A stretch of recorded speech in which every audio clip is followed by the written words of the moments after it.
ASUS ROG Strix G16 is one of those gaming laptops everyone seems to recommend, especially when price comes into the conversation. It's powerful, it looks great, and on paper, it's nearly perfect. However, there are a couple of details most people don't talk about, and they could actually matter.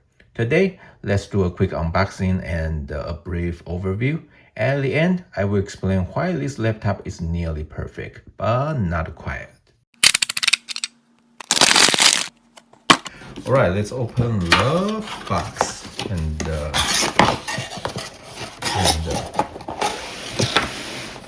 pour everything out.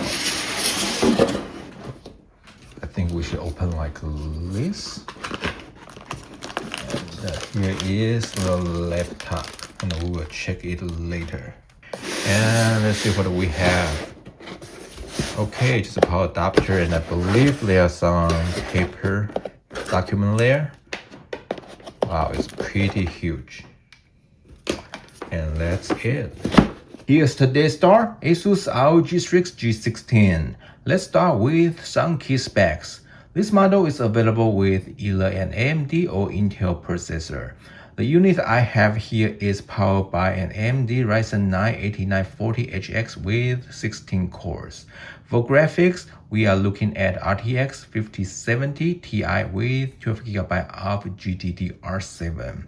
It supports DLSS 4 and full ray tracing. The total graphics power sits at 115W, but with dynamic boost, it hits 140W total. Out of the box, we get 16GB of DDR5 memory, upgradable to 64GB, and a 1TB SSD, which you can swap out for up to 2TB. Let's talk about the display. This is a 16-inch 165Hz IPS panel, and no, it's not a touch screen. Like I have said 1,000 times, touch screen is one of the most useless features you can put on a laptop. Above the screen, we have got a solid 1080p camera with a built-in microphone.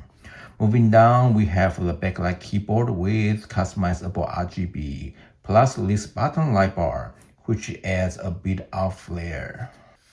Alright, let's check the ports. Starting on the left side, we have an Ethernet port, HDMI 2.1, two USB-C ports, and a headphone jack. On the right side, there are just two USB-A ports. So I say this laptop is nearly perfect. Why nearly? First, let's talk about that 16GB of memory. For a mid to high range gaming laptop in 2025, especially at a $2,000 price point, 32GB really should be the minimum. It feels like ASUS did almost everything right here, and then just stopped one step short. The second issue is the keyboard layout. This isn't a full-size keyboard, so there's no number pad.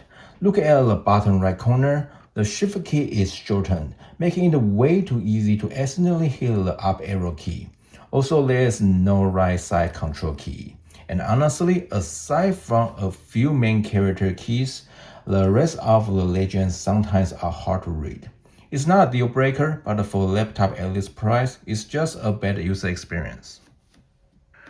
Overall, this is a very powerful gaming laptop, and performance won't be an issue for modern games. If you can live with the keyboard layout and don't mind upgrading the memory yourself, this laptop makes a lot of sense.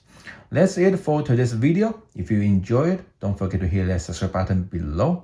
Take care, and I will see you soon.